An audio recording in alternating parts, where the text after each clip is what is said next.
তৃণমূল মানে বেসিক্যালি তো মানে দোকান কাটা, এখন সুপ্রিম কোর্টে গিয়ে নাক কেটে বাড়ি চলে এসেছে।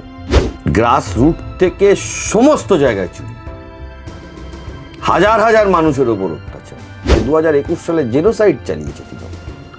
বিক্রম দা, আপনাকে মাধ্যমে স্বাগত। নমস্কার দাদা, গণনা কেন্দ্রে কেন্দ্রীয় সরকারি ওই যে যারা কর্মচারী রয়েছে তাদের নিয়োগ নিয়ে তৃণমূলের পক্ষ থেকে তারা হাইকোর্টে গিয়েছিলেন এবং তারপরে আমরা দেখলাম সেই মামলা হাইকোর্ট খারিজ করে দিল। তারপরে তারা সুপ্রিম কোর্টে গেলেন এবং সুপ্রিম কোর্টেও সেই মামলা খারিজ হয়ে গেল। কি বলবেন?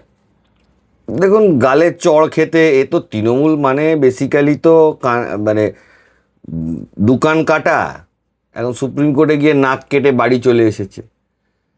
শেষ চেষ্টা করে যাচ্ছে, ফিকির ফান্দা খুঁজছে যাতে করে কিছু একটা করানো যায়, ভোটের কাউন্টিংটাকে যদি আটকে দেওয়া যায়। এইসব তো তৃণমূলের প্ল্যান না। আরে এইসব চেষ্টা করে এবারে কিছু হবে না, কারণ মাস যখন খেপে যায়। আপনাদের আমি একটা এক্সাম্পল দিই। 1977 সালে ইন্দিরা গান্ধী রায়বেরেলি কেন্দ্রে হেরে গিয়েছিলেন। কোন ইন্দিরা গান্ধী? যে ইন্দিরা গান্ধীকে বলা হতো যে তিনি নাকি বাংলাদেশ পাকিস্তানকে বিভক্ত করে ভারতবর্ষের জনপ্রিয়তার শীর্ষে ছিলেন। সেই ইন্দিরা গান্ধী 1977 সালে, মানে 71-এর পরে 72-এর নির্বাচন, তার পরবর্তীকালে 77-এর নির্বাচন, এই 77 সালে তিনি তার নিজের কেন্দ্র রায়বেরেলিতে তিনি হেরে গিয়েছিলেন। এটা হয়েছিল। আবার আপনারা যদি দেখেন 2011 সালে বুদ্ধদেব ভট্টাচার্য 2011 সালে ওই যাদবপুর কেন্দ্রে তিনি হেরে গিয়েছিলেন। মাস যখন পুরোপুরি খেপে যায় সারা রাজ্য জুড়ে, তখন ঝড়, কেউ আটকাতে পারবে না। তৃণমূলও আটকাতে পারবে না, কেউ আটকাতে পারবে না, কোনো শক্তি আটকাতে পারবে না। ঝড় মানুষের। কারণ এবারের যে নির্বাচনটা হয়েছে, নির্বাচন আমি যতটা বুঝি দুটো ক্ষেত্রে হয়। এক, মানুষ ভালোবেসে ভোট দেয়, যাকে ভালোবাসে তাকে দেয়। আরেকটা হয় মানুষ যাকে তাড়াতে চাইছে বা যাকে হারাতে চাইছে তাকে ভোট দেয়, তাকে হারানোর জন্য ভোট দেয়। মানুষের মাথার মধ্যে এটা একদম মানে নির্বাচনের পরে, এটা আমি বলে না, বা যারা ইলেকশন স্ট্র্যাটেজি করেন তারা বলে না, তৃণমূলের শীর্ষ নেতৃত্ব খোদ মমতা বন্দ্যোপাধ্যায় বুঝে গেছেন যে মানুষ তাকে চাইছে না, মানুষ তাকে চাইছে না। এরকম নয় যে মানুষ কোনো রাজনৈতিক দলকে ভালোবেসে ভোট দিচ্ছেন, সেরকম বিষয়টা না। মানুষ তাকে চাইছে, কারণ আছে। গ্রাস রুট থেকে সমস্ত জায়গায় চুরি, হাজার হাজার মানুষের ওপর অত্যাচার। এই আমাদের পাড়াগুলোতে, কলকাতার চত্বরগুলোতে প্রতিটা মানুষ বিরক্ত। টাকা ছিনিয়ে নেওয়া, চুরি করা, ধর্ষণ করা, মার্ডার করা, এলাকায় এলাকায় পাড়ায় পাড়ায় করেছে। 2021 সালে জেনোসাইড চালিয়েছে তৃণমূল।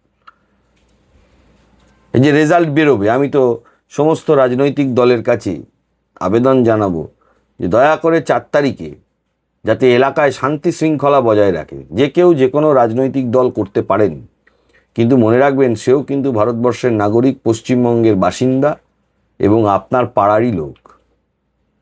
এই যে কালচারটা 2021 সালে পশ্চিমবাংলাতে ভোটে জেতার পর তৃণমূল যে কালচারটা তৈরি করে দিয়ে গেল, এটা তো পশ্চিমবাংলায় ছিল না। এর আগে বাম আমলেও ছিল না, কংগ্রেস আমলেও ছিল। বাম আমলে যেটা হতো হয়তো, বা কংগ্রেস আমলে যেটা হতো, ভোটের দিন ঝামেলা হতো, সেটা অন্য প্রশ্ন। সেদিন উত্তেজনা থাকবে, ঝামেলা হবে, ভোটের সময় ইয়ে হবে, কিন্তু ভোটের রেজাল্ট বেরোনোর পরেই যে আক্রমণটা, এটা কালচারটা তৈরি করে দিয়ে গেল কে? না, মমতা বন্দ্যোপাধ্যায়। তাই এবারে মানুষের ভোটটা হচ্ছে হলো ক্ষোভের ভোট। এবং আপনারা রেজাল্ট বেরোলে দেখে নেবেন, ধুয়ে মুছে সাফ হয়ে যাবে তৃণমূলকে কারা ভোট দিয়েছে। তোলাবাজ, চিটিংবাজ, ধর্ষক, খুনি, এই যে সেকশনটা সমাজের মধ্যে আছে, যারা তৃণমূলের থেকে বেনিফিটেড এই কাজগুলো করে, এই বেনিফিশিয়াল সেকশন ছাড়া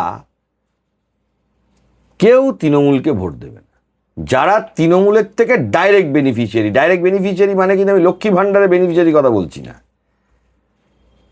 যারা জালিয়াতি, তোলাবাজি, চিটিংবাজি, এই যে 1 2 3 4 5 6 7 8 করে যে ফ্যাক্টরগুলো হয়, এগুলোর সাথে যারা ডাইরেক্ট যুক্ত, যে সেকশন অফ দ্য সোসাইটিটা যুক্ত, সবাই এলাকায় জানে কারা যুক্ত। এই সেকশন অফ দ্য সোসাইটি ছাড়া তৃণমূলকে কেউ ভোট দেবে না। আপনারা একদম ভোটে রেজাল্ট বেরোবে, আপনারা এটাই প্রতিফলিত হবে। দাদা, কমিশন যদি কেন্দ্রীয় সরকারি কর্মীদের নিয়োগ করেন তাতে অসুবিধা কোথায়? প্রশ্ন বিচারপতি। তৃণমূলের তো থাকবেই অসুবিধা, তৃণমূলের তরফ থেকে এটাতে অসুবিধা থাকবেই। ভোট কাউন্টিংয়ে গলত করতে পারবে না, এটা অসুবিধা না তৃণমূলের? কি বলছেন? তৃণমূলের এটা অসুবিধা। কেন্দ্রীয় সরকারি কর্মচারীরা যদি কাউন্টিংয়ে থাকে, এটা তৃণমূলের সব থেকে বেশি অসুবিধা। যাতে কাউন্টিংয়ে গড়চুপি কিছু করা যায়, সেই জন্য তৃণমূল এই মামলাটা করেছে। চুরি করাটা যাদের হ্যাবিট হয়ে গেছে, চুরি করাটা যাদের ফ্যামিলিগত অধিকারে পরিণত হয়ে গেছে, সেই দলটার নামই হলো তৃণমূল। এবং এটাকে সমাজ থেকে যেভাবেই হোক তাড়াতে হবে, যেভাবেই হোক এই তৃণমূলকে তাড়াতে হবে সমাজ থেকে। সমাজে তৃণমূলকে রাখতে দেওয়া যাবে না। এমনকি আমি আবারও বলছি, তৃণমূলের সরকার যদি চলেও যায়, তৃণমূল দলটাকে বা তার এক্সিস্টেন্সটাকে পশ্চিমবাংলার মাটি থেকে একদম মুছে ফেলতে হবে। অন্য রাজনৈতিক দল আসবে, আইডিওলজি নিয়ে ফাইট হবে, এক একজনের এক একটা মানুষের এক এক রকম আইডিওলজি থাকবে, সেটা অন্য প্রশ্ন। কিন্তু এই দলটাকে পশ্চিমবাংলা থেকে একদম বিলীন করে দিতে হবে। মানে 4 তারিখের পরেও মানে মানুষকে তৃণমূল করতে দেওয়া যাবে না। দাদা, সমস্ত গণনা কেন্দ্রের রিটার্নিং অফিসাররা রাজ্যের কর্মী, শুনানিতে জানালো নির্বাচন কমিশন। দেখুন, সব থেকে বেশি ক্ষতিগ্রস্ত এই নির্বাচন কমিশনের অ্যাকশন নিয়ে হয়েছে তৃণমূল। অন্য রাজনৈতিক দলকে পাবে না। কারোর বিক্ষিপ্ত ক্ষোভ থাকতে পারে, কেউ এলাকাগত ক্ষোভ থাকতে পারে, থাকতে পারে, কারণ তারা জানে যে তাদের গদি আর নেই। এটা সব থেকে বড় কথা। আপনি বলছেন ভয়, এইটার কারণে এই মামলা সুপ্রিম কোর্ট অবধি গেল? স্বাভাবিক, এটাই তো কারণ হবে। তা নাহলে শাসক দলকে কেন এইসব এইসব মামলা মকদ্দমা তো বিরোধী দলরা করবে। এজেন্ট বসাতে পারবে না বিরোধী দল, লোক নেই এগুলো বিরোধী দলের হয়। শাসক দলের আবার এইসব লাগে কেন আপনি বলেন তো? তার মানে শাসক দল নেই, চলে যাবে না, নেই।